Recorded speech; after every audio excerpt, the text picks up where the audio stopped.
하나님께서 천지 만물을 지으실 때에 첫사람 아담과 하와를 만드시고 그들에게 복을 주시며 라는 말씀이 나옵니다. 복이라고 하는 것 얼마나 귀한 것이면 하나님께서 인간이 땅에 출현하자마자 그들에게 복을 주시며 라고 하는 말씀을 하셨겠는가 하는 생각을 해봅니다. 복이라고 하는 것은 영적인 것만을 말하는 것이 아니라 사람이 이 땅에 살아가는 데 필요한 실제적이고 현실적인 모든 것을 포함합니다. 하나님께서 아브라함에게 내가 너로 큰 민족을 이루고 내게 복을 주어 내 이름을 창대케 하리니 너는 복의 근원이 될지라 라고 하신 말씀처럼 하나님은 자신이 사랑하는 모든 자녀들이 먼저 하나님으로부터 오는 복을 받아서 누리고 더 나아가서 많은 다른 사람들에게도 그 복을 나누어 주는 삶을 살아가기를 원하시는 분이십니다. 요즘 신앙인들이 자주 사용하는 말 가운데 나로 하여금 하나님의 축복의 통로가 되게 하옵소서. 얼마나 아름다운 말인지 모릅니다. 나로 하여금 축복의 통로. 그러나 그것은 나도 누리지 못하는 하나님의 복을 준다니까 나도 누리지 못하는 하나님의 복이 단지 나의 삶을 스쳐서 누군가에게 임하게 되는 것을 말하는 것이 아니라 먼저 그 복을 나 자신이 여러분 자신이 받아서 누리면서 그것을 남에게 나누어 주므로 나도 복될 뿐만 아니라 남도 복되게 나도 잘될 뿐만 아니라 남도 잘되게 만들어 준다는 의미를 가지고 있습니다. 오늘 본문에 보면 하나님께서 모세를 통해 제사장 아론과 그의 아들들에게 이스라엘 백성들을 축복하라고 하는 명령이 내려집니다. 어떻게 축복할 것인지 네 마음대로 축복할 게 아니라 최소한 이 내용을 가지고 축복해라 하면서 그 내용도 아주 자세히 알려주셨어요. 오늘 읽은 것처럼 여호와 하나님께서 내게 복을 주시고 너를 지키시기를 원하며 여호와께서 그 얼굴을 내게 비치사 은혜 베푸시기를 원하며 여호와께서 그 얼굴을 내게로 향하여 뜨사 평강 주시기를 원하노라. 제사장들이 이렇게 이스라엘 백성들을 축복하면 하나님께서 직접 그들에게 복을 주시겠다고 하는 약속을 하셨습니다. 구약시대에는 제사장들이라고 하는 특별한 분들이 회중을 축복했지만 신약에 와서는 제사장의 개념이 바뀌어버렸어요. 베드로전서 2장 9절에 보면 오직 너희는 택하신 족속이요 왕같은 제사장이다. 이 말씀처럼 구원받은 모든 성도들이 이 땅에서 제사장 같은 직분을 감당하는 사람들이기 때문에 우리가 서로 다른 사람들을 축복하며 살아야 한다고 하는 거죠. 먼저 말로 다른 사람을 축복하고 그리고 실제적으로 나에게 주어진 축복을 다른 사람에게 나누며 사는 삶, 그게 하나님이 우리에게 기대하는 것입니다. 우리 한번 따라합시다. 지키시고 은혜 주시고 평강 주시기를 원합니다. 이 단어를 그냥 외우세요. 이 성경을 다 외우려고 하면 그건 특수반에 들어가야 외우는 거고 지키시고 은혜 주시고 평강 주시기를 원합니다. 이것은 보통반 다 할 수 있어요. 시작. 지키시고 옆 사람에게 말씀하세요. 지키시고 지금 뭘 주면서 했습니까? 아니면 말만 했습니까? 근데 말만 했을 때에 아멘으로 받았다야지 말만 이런 말 할 때요. 말만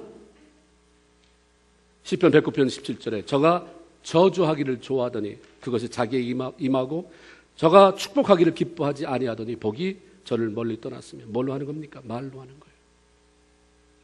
우선 말로 하는 거예요. 우리에게 아직 남과 나눌 것이 없고 베풀 것이 없을 때에도 먼저 말로라도 축복해야 내가 축복한 그거에 대해서는 하나님이 책임지시는 것이고 나에게도 축복이 임하게 되는 소망이 생겨나게 되는 거죠. 자기 삶이 힘들면 사람들은 마음이 메마르고 여유가 없어지기 때문에 누구를 절대로 축복할 수 없어요. 축복한다고 하는 것은 진심으로 제가 이렇게 시켜서 쫓아하는 거 말고 내가 우러나서 축복하는 것은 메마른 가슴으로는 할 수 없는 것입니다. 오히려 미워하고 비난하는 말로 상처 주므로 하나님의 복이 자기에서 떠나게 만드는 그런 미련한 삶을 살아가게 되죠. 사람들에게는 축복하는 말을 사용하지 못하고 그냥 상처 주고 엎드려서 혼자 기도할 때는 하나님 나에게 복을 내려주시옵소서. 하나님이 어지러우세요. 어지러우실 때는 하나님 일 안 하십니다. 마음에 들지 않더라도 남을 축복하는 언어를 많이 사용하는 것이 자신에게 임할 복이 멀리 떠나는 것을 막을 수 있는 방법입니다. 복된 삶을 살아가는 사람들에게는 말이 달라요. 말이 틀린 사람은 영 틀린 거예요. 그래서 하나님이 말을 고치기 시작합니다. 말에 대해서도 많이 들었지만 오순절 마가야 낙방에 성령이 임하셨을 때에 손이 뜨거워졌습니까? 발이 뜨거워졌습니까? 혀를 붙잡으셨어요. 히스기야 왕이, 이사야가 우시야 왕이 죽던 해에 성전에 들어가서 하나님의 영광을 보고 선지자로 부름을 받을 때에 하나님이 제일 먼저 다룬 것은 혀였습니다. 제단에 핀수스로 혀를 찢어대니까, 입술을 찢어대니까 자기의 죄가 사해지고 그 다음에 하나님이 그 입술을 통해서 하나님의 파워풀한 말씀이 나가게 만들었죠. 복된 삶을 살아가는 사람들은 말이 달라요. 칭찬에 인색하고 남을 축복하는 말에 인색한 사람들의 말은 그런 부분에 참으로 인색한 사람들의 삶은 메마르고 건조할 수밖에 없고 다른 사람으로부터도 축복의 말을 들을 수 있는 기회를 스스로 차단시키고 맙니다. 우리는 복을 말할 때 보통 물질적인 것 아니면 건강, 자식이 잘 되는 것 등을 생각하게 되는데 하나님께서 제사장 아론과 그의 아들들에게 백성들을 향해 축복하라고 한 내용 속에는 그런 것과는 좀 멀어요. 평강이 들어있습니다. 장사가 잘 되기를 축복하노라. 가서 얘기해라. 네 자식이 이 땅에서 정말 남부럽지 않게 살아가도록 그렇게 축복하라고 한 게 아니라 지켜주시고 은혜 주시고 평강 주시고 그런 평강이 들었어요. 이것이 선행되어지면 나머지는 따라오니까 그러는 거예요. 하나님의 평강에 대해서 말하는 것은 하나님께서 평강을 소중하게 여기신다는 것이고 또한 모든 성도들이 평강의 복을 꼭 받아 누렸으면 좋겠다고 하는 간절한 마음이 하나님 앞에 있기 때문입니다. 그러면 왜 하나님께서는 우리가 평강의 복을 누리며 살아가는 평강의 사람이 되기를 원하시는 것일까? 평강은 하나님께서 자신을 사랑하는 자에게 부어주시는 강력한 힘입니다. 파워풀한 그런 툴이에요. 아주 막강한 도구예요. 보이지 아니하지만 내면의 평강을 약탈해갈 수 있는 것은 없어요. 그래서 이길 수 있는 건 없습니다. 우리가 구원을 받고 이 땅에서 하나님의 백성으로 살아간다는 것은 무엇을 주고도 바꿀 수 없는 은혜요, 특권이지만 동시에 수없는 사탄의 공격과 도전에 직면하게 됩니다. 사탄은 하나님의 자녀를 미워하고 어떻게 해서든지 그를 공격해서 무너뜨리고 그러므로 인해서 그의 주인 되시는 하나님의 영광을 가리고 하나님을 수치스럽게 하려고 들기 때문입니다. 그래서 우리에게는 하나님의 전신갑주로 무장하는 것이 필요하지만 그것과 더불어 필요한 것이 평강이라고 하는 영적인 파워를 가지고 살아가는 것입니다. 어떤 싸움에서든지 불안해하면 두려워하면 그 사람이 자신이 소유하고 있는 무기가 재능이 어떻든 간에 그걸 한번 제대로 사용해 보지 못하고 패배하게 됩니다. 엄청난 복음을 들었는데 평강이 사라지고 두려움이 사로잡히는데 이 팔이 올라가겠습니까? 좋은 것 가지고도 져요. 돈 있는데 뭐 배운 것도 있는 것 같은데 평강을 잃어버리니까 머리가 회전이 안 돼. 사람을 만나서 해야 할 말을 무슨 말을 해야 될지 제대로 알지도 못하고 평강이 없으니까 오히려 짜증스럽게 해서 무슨 관계를 끊어버리고 평강은 굉장히 중요한 것입니다. 비록 자신의 모든 조건이 열악하더라도 평강이 마음에 자리 잡고 있으면 담대함이 생기고 쉽게 흔들리지 않기 때문에 오히려 상대방을 위협하게 되고 승리의 삶을 살아갈 수 있게 되는 것이죠. 그러게 수많은 전쟁을 치르고 승리를 경험했던 다윗이 한 말이 뭡니까? 시편 29편 11절에서 여호와께서 자기 백성에게 힘을 주시는데 무슨 힘을 주시느냐? 여호와께서 자기 백성에게 평강의 복을 주신다. 하나님이 주시는 힘 이퀄 평강이에요. 이 평강은 무시할 게 아닙니다. 평강 말고 돈 주세요. 평강 말고 애 잘 되는 거. 평강 말고 하나님 내가 불안하고 뭐 이래도 괜찮으니까 사업이나 일단 잘 되게 해주세요. 하나님 보실 때는 그건 일시적인 거라는 거죠. 내 안에 평강의 복을 가지고 누려야 그 다음에 하나님이 주신 것도 네가 누릴 수가 있는 것이고 네가 손대하는 일도 제대로 일으킬 수가 있는 것이고 하나님을 사랑하는 사람 그 말씀 사랑하는 자들에게 평강의 복을 주시는데 그 누구도 흔들 수 없는 강력한 힘이라고 하는 것입니다. 오순절 마가의 다락방에 성령이 임한 후에 제자들 모두에게 나타난 현상은 담대함입니다. 예수님이 십자가에 달려 돌아가신 이후에 얼마나 불안했어요. 예수가 이단 괴수로 죽었으니 자기들도 죽을 것 뻔하니까 두려워하고 있을 때에 성령이 임하니까 담대함이 찾았습니다. 목숨까지도 죽음까지도 불사르고 복음을 전했어요. 담대할 수 있었던 이유가 뭡니까? 성령으로 말미암은 마음의 평강이에요. 편안함이에요. 그러니까 불 속에서도 수많은 사자들이 울대는 속에서도 죽이려고 하는 그 칼날 속에서도 그 평안함이 담대함을 갖게 했고 그 담대함이 수많은 사람들을 위협하게 만들었어요. 사도행전 6장에 보면 스데반의 지혜와 성령으로 복음 전하는 것을 반박하지 못한 어떤 사람들이 거짓 증인들을 돈을 주고 매수합니다. 저 스데반이라고 하는 사람이 모세의 율법과 하나님을 모독했다라고 말해라. 그래서 누명을 쓰고 스데반이 공회 앞에 재판석상에 쓰게 됐습니다. 제사장을 비롯한 종교 지도자들이 거짓 증인의 말만 듣고 판결해버리면 그 당시 그들의 율례를 따라서 그들의 풍습을 따라서 율법과 하나님의 말씀과 하나님을 신성을 모독하면 돌에 쳐서 죽게 만드는, 돌에 맞아 죽게 만드는 그런 일이 있었기 때문에 자기도 죽을 수밖에 없는 거죠. 얼마나 긴장이 되겠습니까? 수많은 사람들이 모여들고 자기 한 사람 거기에 죄인으로 무릎 꿇고 있는데 두렵고 불안한 상황이었어요. 그런데 사도행전 6장 15절에 보면 공회 중에 앉은 사람들이 다 스데반을 주목하여 보니 그 얼굴이 천사의 얼굴과 같더라. 어떻게 이런 일이 가능할 수 있었습니까? 하나님께서 평강으로 그의 마음을 가득 채워주셨기 때문입니다. 결국 스데반은 돌에 맞아 죽었지만 그 와중에도 하늘의 영광을 보면서 기쁨으로 순교했고 사람들에게 영적인 도전을 주고 사라졌어요. 그 자리에 숨어서 죄인의 옷을 지키던 그러면서 모든 상황을 목격한 한 젊은이가 있었는데 그가 사울입니다. 돌로 치는 사람들에게서는 자기들이 마치 의기양양하게 대권을 진 것처럼 돌을 던지면서도 말할 수 없는 불안감, 살기가 넘쳐 흐르는데 반해서 돌에 맞아 죽어가는 사람들의 모습, 그 사람의 모습 속에서는 말로 형용할 수 없는 평안함. 얼마나 평안함이 넘쳤으면 얼굴에서 천사의 모습을 보는 것처럼 그렇게 비춰졌겠습니까? 이런 것을 보면서 사울의 심정에 엄청난 그런 변화가 있었던 것은 능히 짐작할 수 있는 거죠. 결국 이 사건은 결국 사울로 하여금 예수를 만나고 바울로 변화되어서 이방 선교에 죽기까지 헌신할 수 있는 계기를 마련해 놓았던 것입니다. 이게 바로 평강의 힘인 것입니다. 내면의 평강은 그 어떤 두렵고 답답한 상황도 우리를 넘어뜨릴 수 없게 만드는 강력한 힘이에요. 그러기에 부활하신 후 예수님께서 제자들을 찾아가서 첫 번째 던진 말씀은 나 살았으니까 안심해라가 아니라 평강이 너희에게 있을지어다. 평강. 하나님을 섬긴다고 하면서 참 힘들게 살아가는 사람이 뭐냐면 평강이 없이 살아가는 거예요. 교회는 꼬박꼬박 나오는데 평강이 없어요. 말은 은혜스럽게 하는데 마음은 늘 불안하고 늘 뭔가 쫓기는 것 같고 주님이 뭐라고 말씀하냐면 너희에게 평강이 있을지어다. 아멘입니까? 빌립보서 4장 6절 7절에 아무것도 염려하지 말고 오직 뭐든지 기도와 간구로 너희 구할 것을 감사함으로 하나님께 아뢰라. 그리하면 어떤 일이 일어나느냐? 모든 지각에 뛰어난 하나님의 평강이 그리스도 예수 안에서 너희 마음과 생각을 지키게 될 것이다 라고 하십니다.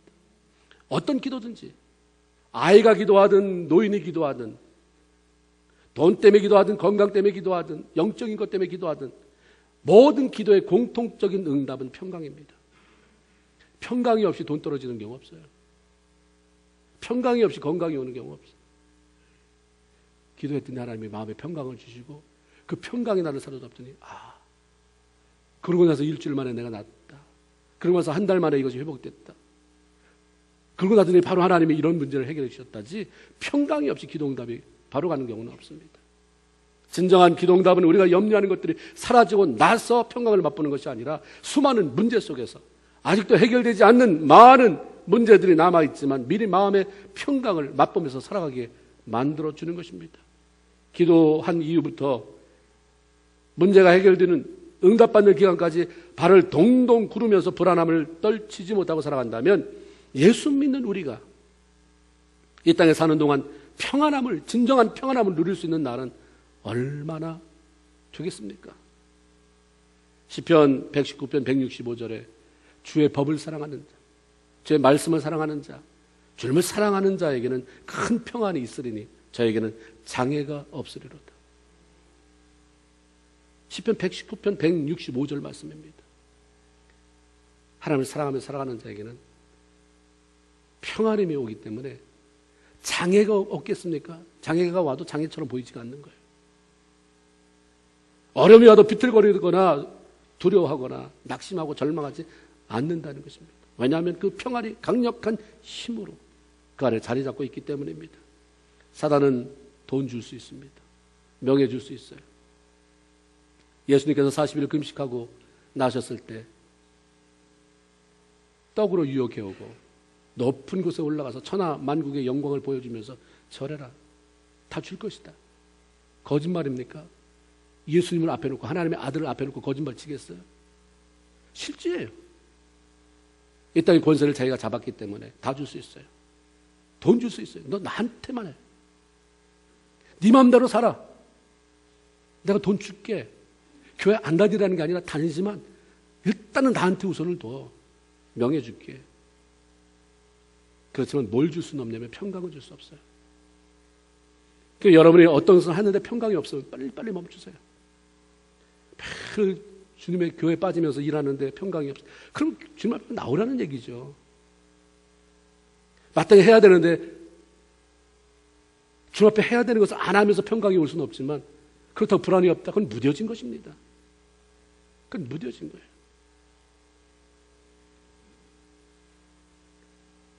평강은 오직 하나님만이 하나님을 사랑하는 백성들에게 줄 수 있는 강력한 무기인 것입니다. 그러므로 하나님은 우리에게 평강 속에 살라고 하시고 또 다른 사람에게 평강의 복을 말하라는 것입니다. 그렇기 때문에 유대인들은 오랜 전통 속에 인사가 샬롬입니다. 평강이에요. 하나님의 축복하시길, 하나님의 돈 주시길, 하나님의 건강 주시길. 샬롬. 하나님의 평강 주시면 된다. 네가 하나님 안에서 하나님을 신뢰함으로 말미암은 흔들리지 않는 평강이 있으면 그 문제는 해결될 것이라는 게 다 포함된 것입니다. 여러분 마음에 진정한 샬롬입니까? 평강이 있으세요? 그 평강의 복을 사모하세요. 특별히 평강을 하나님 우리에게 말씀하시는 것은 하나님의 평강을 좋아하실 뿐만 아니라 하나님은 평강의 사람, 평화의 사람, 평안의 사람들과 더불어 일하시기 때문입니다. 고린도전서 14장 33절에 보면 하나님은 무질서의 하나님이 아니요 오직 화평의 하나님이다. God of peace. 그렇기 때문에 마음에 평강 없이 매일 불안하고 우왕좌왕하고 무질서하게 평강이 없으면 불안해지고 평강이 없으면 우울해지고 평강이 없으면 어떻게 될지 모르니까 우왕좌왕하니까 질서가 없는데 자기 삶에 질서가 없는데 무슨 하나님의 일을 하겠습니까? 그러니까 하나님이 우리가 일할 수 없는 거예요. 왜 나는 하나님의 일에 동참시키지 않습니까? 너 평강 가지고 네 삶의 질서부터 잘 봐라. 삶의 질서가 없어. 늘 불안하고 어디로 튈지 모르는 거예요. 불안하기 때문에. 하나님 볼 때는 평안함이 있고 질서가 있어서 저 사람은 딴 데 튀지 않는다. 내가 말하면 내가 말하는 방향으로 그게 가기 때문에 안정적이고 내가 믿을 만하고 신뢰하기 때문에 내가 뭘 부어줘도 괜찮던데 평강이 불안하기 때문에 어디로 튈지 모른다. 어디로 어떻게 해서 내게 수치를 내 영광을 가릴 다른 내 백성을 상처 주고 좌절시킬 줄 모른다. 같이 일할 수 없죠. 하나님께서 사용하신 분들은 모두 평강으로 충만한 평화와 관련된 사람입니다. 정말 평강의 사람이에요. 그것은 하나님의 평화를 사랑하는 분이요 하나님의 일은 불안하고 무질서한 가운데서 이루어지는 게 아니라 평화로운 가운데 질서 있게 이루어지기 때문인 것입니다. 그래서 하나님은 절대로 질서 깨지 않아요. 그래서 우리가 아버지가 해야 될 일은 가정의 질서를 잡는 것입니다. 교회에서 우리가 해야 될 일은 질서, 권위에 순종하며 그 질서를 잡아가는 것이 그 축복이 나에게 임하기 때문인 것입니다. 이사야 9장 6절에 보면 예수 그리스도에 대한 예언이 이렇게 나옵니다. 아직 예수님이 탄생한 게 아닌데 앞으로 탄생할 그 예수가 어떤 분인지에 대해서 예언이 이렇게 나와요. 이는 한 아기가 우리에게 낳고 한 아들을 우리에게 주신 바 되었는데 그는 그 어깨에 정사를 메었고 그 이름은 기묘자라 모사라 전능하신 하나님이라 영존하시는 아버지라 평강의 왕이라 할 것이다.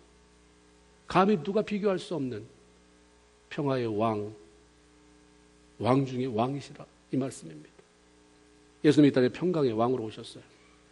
그분은 자신이 왕으로 오신 메시아임을 나타낼 때에도 전쟁을 상징하는 어떤 권력과 권위를 상징하는 멋지고 날렵한 말을 타신 것이 아니라 평화를 상징하는 나귀를 타시고 예루살렘 입성하셨다는 것을 잘 아실 것입니다. 예수님이 이 땅에 사는 동안 평화를 사랑하셨고 평강 가운데 사셨기 때문에 자기를 대적하는 사람이라 할지라도 더불어 싸우거나 큰 소리를 치는 일이 없으셨어요. 이사야 9장에는 그분에게 주어질 것들에 대한 그런 예언이 있고 이사야 42장에는 그분의 실생활을 어떻게 사실 것인지 그 예언이 나와 있는데 평강의 왕으로 오신 예수 그리스도는 어떤 분이냐? 이사야 42장 1절 2절 제가 읽습니다. 내가 붙드는 나의 종 내 마음에 기뻐하는 자 곧 내가 택한 사람을 보라. 내가 나의 영을 그에게 주었으니 그가 이방의 정의를 베풀리라. 그는 이 땅에 올 메시아 예수는 외치지 아니하며 목소리를 높이지 아니하며 그 소리를 거리에 들리게 하지 아니하며 그는 쇠하지 아니하며 낙담하지 아니하고 세상에 정의를 세우기에 이르리니 섬들이 그 교훈을 앙망하리라. 외치지 않고 목소리를 높이지 않았다는 거예요. 싸우거나 다투면서 평화를 깨뜨리는 분이 아니에요. 사람하고 안 싸워요. 그러면서도 쇠하거나 낙담하지 않으셨어요. 싸우고 큰 소리 치지 않고 사셨는데도 영적으로 쇠해지거나 낙담하거나 절망하지 않았어요. 어떤 권위는 싸워 이기는 게 아닙니다. 목소리도 배우치는 게 아니에요. 주님이 안 싸웠기 때문에 주님이 늘 목소리를 낮췄기 때문에 그래서 무시당하셨습니까? 그래서 하실 걸 못하셨어요. 사람들과 싸우지 않으면서도 그냥 끊임없이 하나님 앞에는 깊이 기도하시고 나가서 수도 없이 많은 사람들을 병자를 살려내고 귀신들을 명령으로 쫓아내고 하나님 나라를 확장시켜 나가. 싸우면서 하나님 나라를 얼마나 확장시키십니까? 싸우면서는 그렇게 못하는 거예요. 평화를 사랑하신 하나님은 평화를 사랑하는 사람을 통해 당신의 일을 멋지게 이루어 가시는 분이십니다. 외치지 않아도 돼요. 목소리 높이지 마세요. 그냥 목소리가 담을 넘어가지 않게 하잖아요. 거리에 들리지 않게 하잖아요. 근데 그 예수님 통해서 수많은 사람이 굴복되어 있어요. 사탄의 권세도 거기에 굴복되고 말았습니다. 평화를 가지고 있는 사람은 다투는 자가 아니라 남을 세우는 자입니다. 그러면서도 권위를 갖게 되는 것이고 그러면서도 존경을 받게 되는 것이고 그러면서도 파워 있게 하나님의 영광을 드러내게 되는 것이죠. 다윗이 한평생을 살아가는 동안 모든 것을 응답받고 살았지만 한 가지 하나님으로부터 기도 거부당한 요청이 있는데 그것이 뭐냐면 성전 짓고 싶은 거였어요. 이게 나쁜 것도 아니고 자기 욕심도 아니고 이제 내 인생 하나님 앞에 너무 받은 게 많으니까 하나님 앞에 돌려드리고 싶습니다. 성전 건축하고 싶어요. 그때 하나님은 다윗에게 내가 내 이름을 위하여 전을 건축할 마음이 있는 것만으로도 나는 좋다. 그러나 너는 그 전을 건축하지 못하고 내 몸에서 난 아들이 그가 솔로몬인데 내 이름을 위하여 하나님의 전을 건축하게 될 것이다 라고 열왕기상 18장에 기록되어 있어요. 하나님이 내 마음에 합하다고 말했고 어느 것 하나 흠잡을 것이 없는 다윗에게 왜 그토록 열망하는 성전을 짓도록 허락하지 않으셨을까? 다윗은 그때 전쟁으로 수많은 나라를 정복하고 땅을 넓혀놨기 때문에 충분히 돈이 있는 사람이에요. 뭐 차고 넘치는 돈. 나중에는 자기가 못한다고 하니까 그럼 내 아들이 진다면 나는 재료라도 구입해놓게 해주세요. 재료 다 사놓잖아요. 왜 하나님이 원치 않았을까? 역대하 22장 8절에 너는 전쟁을 하며 피를 너무 많이 흘렸기 때문이다.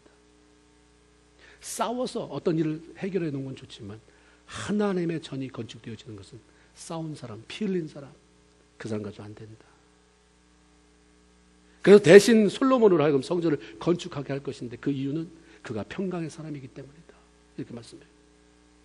역대 22장 9절 10절 한 아들이 내게서 나리니 저는 평강의 사람이라. 내가 저로 사면 모든 대적에게 평강하게 하리라. 그 이름을 솔로몬이라 하리니 이는 내가 저의 생전의 평안과 안정을 이스라엘에게 줄 것입니다. 저가 내 이름을 위하여 전을 건축할 것이다. 평강의 사람. 너도 대단하지만 피 흘려 사는 거 말고 정말 평강. 평강 속에 내 전이 평화롭게 건축되는 것을 나는 보고 싶다. 싸우면서 해결하면 자꾸 싸울 때상 드센 사람이 주변에 붙어요. 여러분 그냥 드세게 살아보세요. 그러면 이상하게 드센 사람만 붙어요. 왜 나는 옆에 드센 사람만 붙나? 내가 드세게 살기 때문인 것입니다. 그러나 평화를 사랑하고 평화로운 방법으로 일하면 싸워야만 해결될 일이 사라지는 거죠. 다윗의 전쟁 행위 자체가 잘못된 건 아닙니다. 그가 용맹한 장수로 백성들과 나가 싸웠기 때문에 영토가 확장되었고 조공을 바치던 나라가 조공을 받는 나라로 강해질 수 있었던 것만은 분명합니다. 다윗의 적극적이고 침략적이고 추진하는 능력이 이스라엘 내에 다시는 싸움이 없는 평화를 누릴 수 있는 기초를 놓았어요. 그럼에도 하나님이 하나님의 전만큼은 피 흘림이 없는 사람, 악유다툼하지 않는 정말 평화를 사랑해서 사람을 소중히 여겨서 그를 세울 수 있는 사람. 너는 피 흘림으로 국가 간의 평화를 깨뜨린 사람이었기 때문에 안 된다는 거죠. 성경을 보면 다윗은 수많은 전쟁을 통해서 자기 민족만의 평화를 이루어 놓았지만 솔로몬은 주변의 많은 나라와 평화를 이루었고 전쟁을 통해서 그들을 속국으로 만든 적은 없어요. 다윗은 한 번 빼고는 다 전쟁이 없어요. 근데도 주변의 수많은 나라와 평화를 이루었고 너 우리나라 내가 전쟁에서 속국으로 삼았으니까 이거 내 1년에 쌀 얼마 뭐 말 몇 필 이런 거 없는데도 그 통치와 지혜를 배우려고 이방 왕들이 앞을 다투어서 선물 싸가지고 찾아왔다고 그랬어요. 싸워서 자기 것을 확보하는 사람이 있고 정말 평화를 가지고 그 평강을 나누는 사람이 됐더니 싸우지 않았는데도 사람들이 와서 나를 존귀하다고 말해주고 너 좋다고 말해주고 너 이거 가지라고 말해주고 이런 삶 하나님이 원하는 삶이 이런 거예요. 싸우면서 뭘 얻었다. 하나님이 도와줘서 잘 싸웠다도 되지만 하나님이 원하잖아요. 열왕기상 6장 7절에 보면 이 전은 건축할 때에 하나님이 이제 다윗이 건축 못한다고 말하고 솔로몬이 한다. 평화의 사람이기 때문에. 그 다음에 건축할 때는 이런 방법으로 해라. 하나님의 전은 이렇게 세워져야 된다. 이 전은 건축할 때 돌을 뜨는 곳에서 치석하고 가져다가 건축하였으므로 건축하는 동안에 전 속에서는 방망이나 도끼나 모든 철 연장 소리가 들리지 않았다라고 말씀합니다. 하나님은 성전을 건축할 때 연장조차도 거기서 쓰지 못하게 그래서 시끄럽지 않게 공사를 하도록 하셨어요. 돌을 여기서 막 쪼아서 하면 그러니까 치석하는 곳에 돌 다듬는 곳에서 아예 돌을 다 다듬어서 거기서 해가지고 날라와서 여기서 성전을 지어라. 이것은 성전이 시끄러운 것이 아니라 하나님과의 관계를 회복하고 하늘의 평강을 맛보는 것이 되기를 원하는 하나님의 마음이 있기 때문인 것입니다. 평강을 가지고 있으면요, 내 마음의 평강을 누리면 다른 사람을 평화롭게 안 할 수가 없어요. 평화롭게 하는 사람에게 하나님이 나타나서 일하는 것은 무궁무진한 것입니다. 잘 보세요. 그렇게 아구다툼을 한 사람이 나중에 얻는 게 뭐가 있는지. 내가 그렇게 싸워서 벌어서 자식한테 물려줬더니 자식이 어떻게 쓰나 보세요. 평화롭게요. 그래서 나도 살고 남도 살려놓으면 하나님이 어떻게 놀랍게 일하시는지 한번 보세요, 여러분. 우리 교회 없으면 다른 데 책이라도 찾아서 그런 사람 한번 보십시오. 성경을 한번 읽어보세요.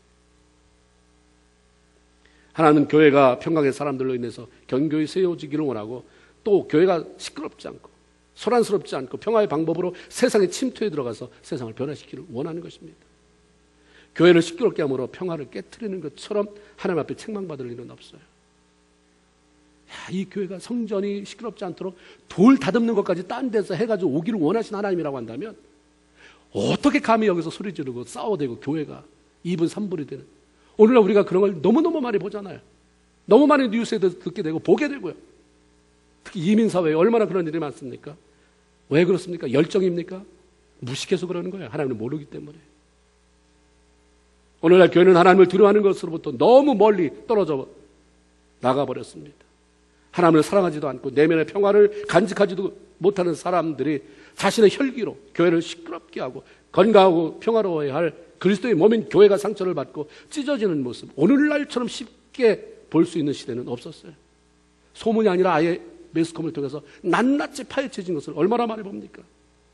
하나님은 평화를 간직하고 평화를 만들어가는 사람들을 원하시고 평화를 전파하는 그런 교회가 되기를 원하세요. 그래서 마태복음 5장 9절에 보면 화평케 하는 자는, 평안을 가지고 남을 화평하게 만드는 사람은 정말 복이 있다. 그래서 그가 하나님의 아들이라 일컬음을 받을 것이다.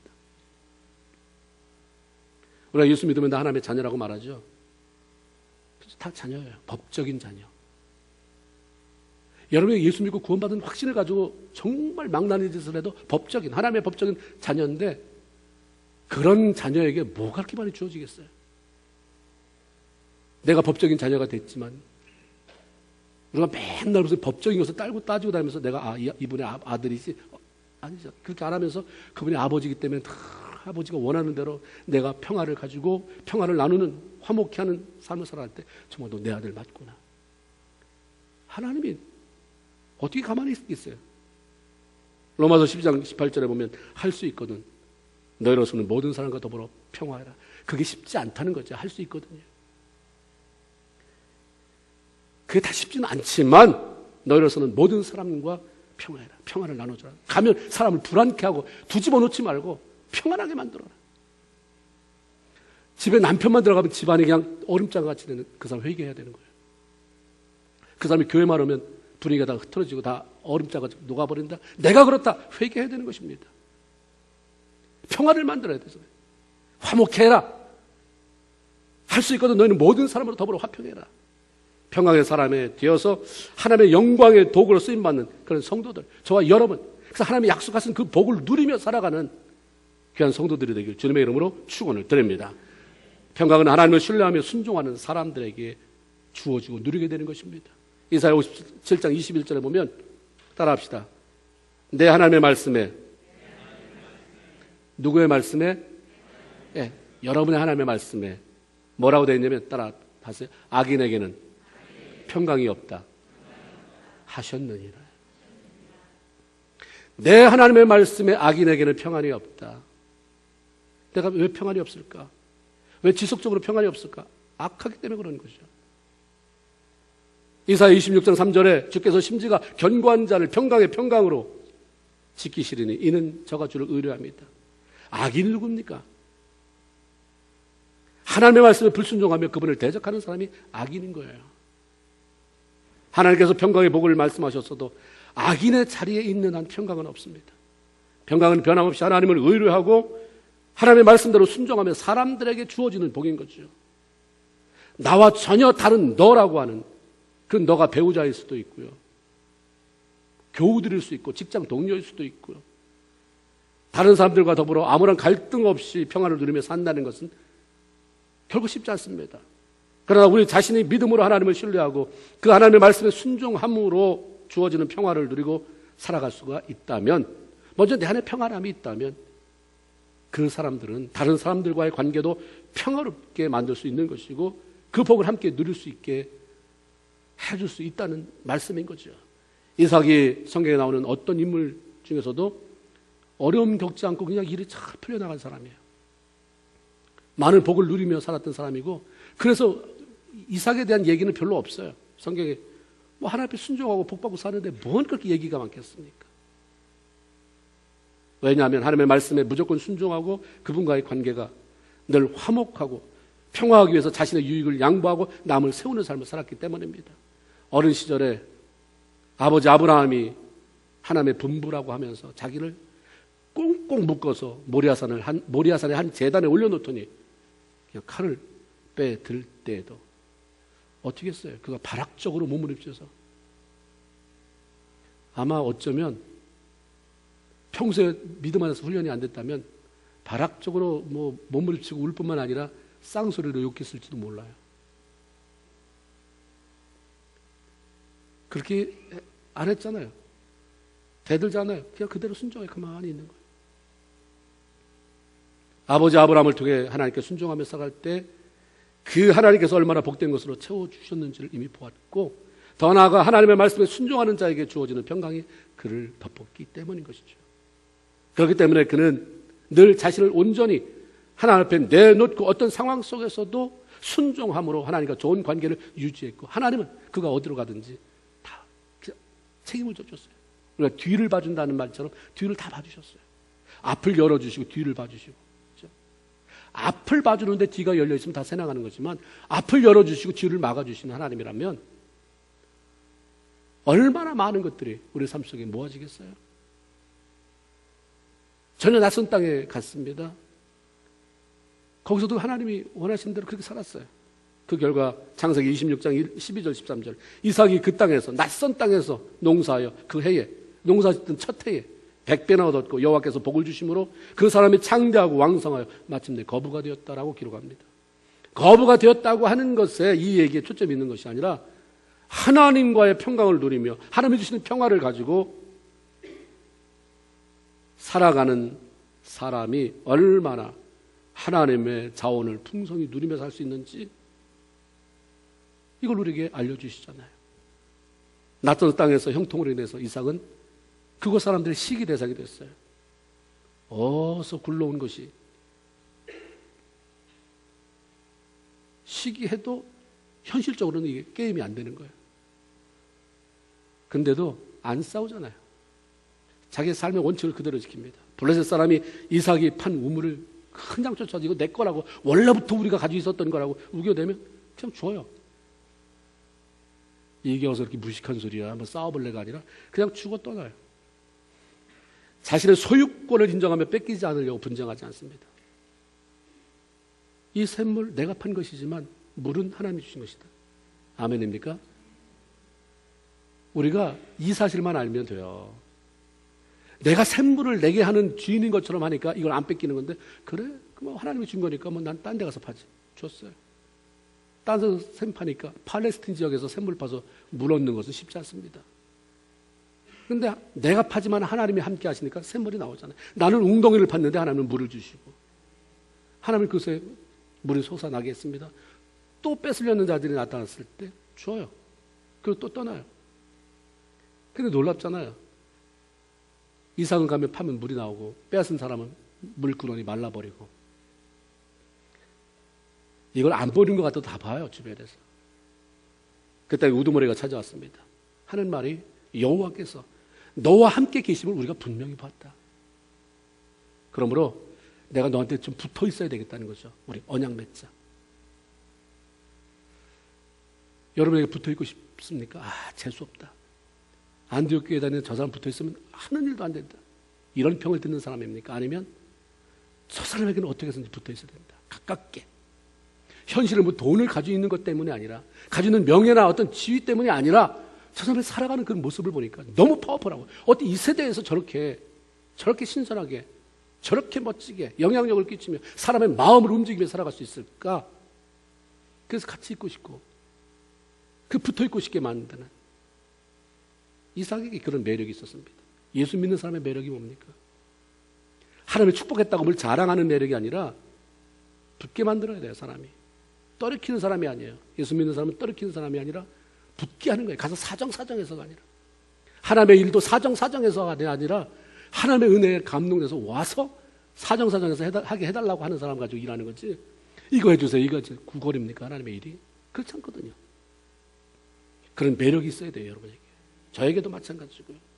늘 양보하고 빼앗기는 것 같았지만 그 배후에 계신 하나님께서 그가 가는 곳마다 축복하시는 것을 보면서 블레셋 사람이 이삭에게 두려움을 느끼는 거예요. 아니 어떻게 저게 한 번도 아니고 두 번도 매번 팔 때마다 물이 나오나?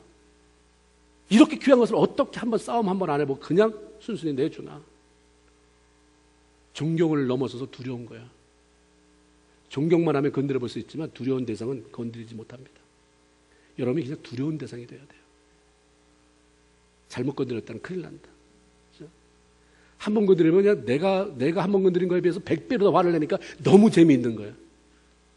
예수 믿는 데는데 저 사람이 이번에 집사 받았다는데 한 번 건드리면 10가지는 쏟아내. 끝이 없잖아요. 지난번 말씀드린 것처럼. 매력, 그렇죠? 매력을 느끼고 나가서 두려움을 느끼는. 그래야 여러분의 말이 먹혀 들어갈 수 있잖아요. 하나님 좋은 분이다. 그러면 그 하나님이 좋은 분인 줄 알게 되는 거지. 전혀 그렇지도 못한데 하나님 좋은 분이 그래 알았어. 너나 좋은 분 잘 믿고 잘 살다 잘 먹고 지내 이렇게 되는 거죠. 솔로몬은 단 한 번 전쟁을 했을 뿐이지만 명성을 누렸어요. 많은 나라로부터 많은 왕으로부터 존경을 받고 종을 받는 자가 됐다고 했습니다. 하나님의 약속이 있었지만 그가 평강의 사람이었기 때문입니다. 하나님은 저와 여러분 모두에게 골로새서 3장 15절을 통해서 그리스도의 평강이 너희 마음을 주장하게 하라 라고 말씀합니다. 네 감정 때문에 너희 남편 때문에 상한 마음이 너를 주장하게 하지 말고 네 이웃 때문에 꼴보기 싫은 그 얼굴을 봐서 마음이 흔들렸던 그 마음, 그 감정이 너를 흔들리게 하지 말고 그리스도의 평강이 너를 주장하게 하라. 매일매일 지난 한 주간 뭐가 여러분의 마음을 주장했습니까? 여러분의 마음을 쥐고 있는 게 뭐였어요? 주님의 명령이 그거예요. 그리스도의 평강이 너를 쥐게 해라. 주장하라고 하는 게 뭐예요? 꽉 잡고 그 평강 때문에 네가 끌려가는 삶을 살아라. 하나님이 평강의 복 허락하셨잖아요. 다시 한번 해봅시다. 하나님이 너를 지키시고 은혜 주시고 평강 주시기를 원합니다. 너를 그러면 안 되겠죠? 당신을. 다시 시작. 하나님은 당신을 지키시고 은혜 주시고 평강 주시기를 원합니다. 이렇게 약식으로 외우시고요. 집에 가서는 다 외우시기 바랍니다. 하나님이 주시는 평강의 복을 경험하고 그것을 먼저 내가 누리고 나누면서 다른 사람들도 살려내는 그런 멋진 매력을 가진 세상에 감히 흔들 수 없는 능력으로 살아가는 귀한 성도들이 되길 주님의 이름으로 축원을 드립니다. 기도하겠습니다. 하나님 고맙습니다. 오늘 복된 성일에 저희들 다시 한번 주 앞에 나와 주의